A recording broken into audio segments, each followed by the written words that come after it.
Space is hard. You get to hear that a lot if you listen to rocket scientists and space companies, and they say that for a good reason. After all, you're shooting an object filled with highly flammable substances out of the Earth's atmosphere at 21,000 miles an hour.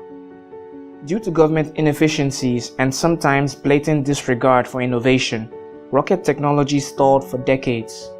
Clearly, something needed to change if our look at space exploration was to improve, and that change came in the form of private space companies. Now, before we continue, I'd like you all to know I make new videos on Thursdays and Sundays, so please hit the like button and subscribe to the channel for more content. These new space startups saw the lingering problems involved in space travel, so what did they do? They went back to the drawing board and returned with solutions that have drastically improved human space exploration efforts. This is the first video in an 8-part series where we will look at the various categories of the space economy and the companies making headway in these sectors. Also, shout out to Ryan Clark. He was the one that suggested I do this series. Micro launchers, as the name suggests, are rocket platforms capable of delivering small payloads, usually below 500 kilograms, into low Earth orbit. These micro launchers tend to be of two kinds.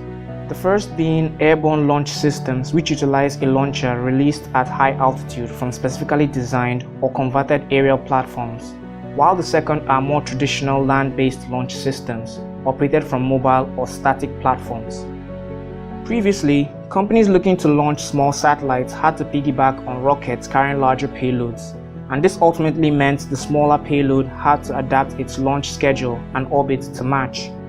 For obvious reasons, this was less than ideal, and several companies have stepped up to fill the role of carrying these relatively tiny objects into space. Rocket Lab is one of such companies which has dedicated itself to launching small satellites cheaply and efficiently. Their custom-built 2-stage Electron rocket is capable of delivering payloads of up to 500 pounds into low Earth orbit. The company successfully completed their first launch of an Electron rocket in January this year, and CEO has said they plan to conduct at least one launch per week sometime in the near future.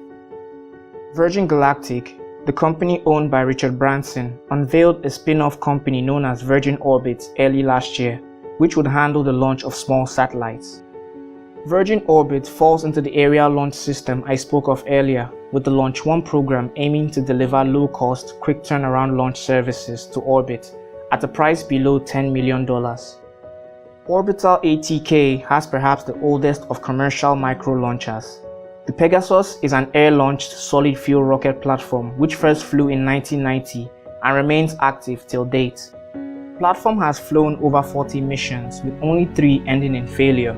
However, it must be stated that the company has seen less interest from customers for launches due to their relatively high launch costs and competition from other space firms. These are only a few examples of the rising crop of highly specified micro-launchers which are receiving massive support from institutions and governments all around the world. For example, in the US, NASA's Launch Service Program awarded contracts to 3 venture-class launch services to provide small satellites access to low Earth orbit using micro-launch vehicles. Outside America, the European Space Agency has selected 5 companies, including MT Aerospace and Deimos, to study the feasibility of using commercial micro-launchers to deploy small satellites into orbit. All of the selected companies have presented various detailed concepts ranging from land-based to aerial launch platforms and will begin building prototypes in the coming years. Now, it isn't all rosy with these new space startups. Firefly Space Systems, a company that was developing a small launch vehicle called the Alpha, capable of placing up to 200 kilograms into orbit, encountered financial problems along the way and was then sold off completely last year. As with any venture, the chance of success or failure are often equal, especially with satellite operators requiring speedier orbital deliveries at cheaper costs. However, I still believe other new space companies will rise up to the challenge. With thousands of small satellites expected to need rides into orbit over the next decade for big global projects such as OneWeb, Starlink, and others looking to provide high-speed internet and communication services around the world, micro-launchers are going to become increasingly important, and we'll probably see a lot of innovation in this category of launch vehicles, leading to quicker, reliable, and efficient trips to space.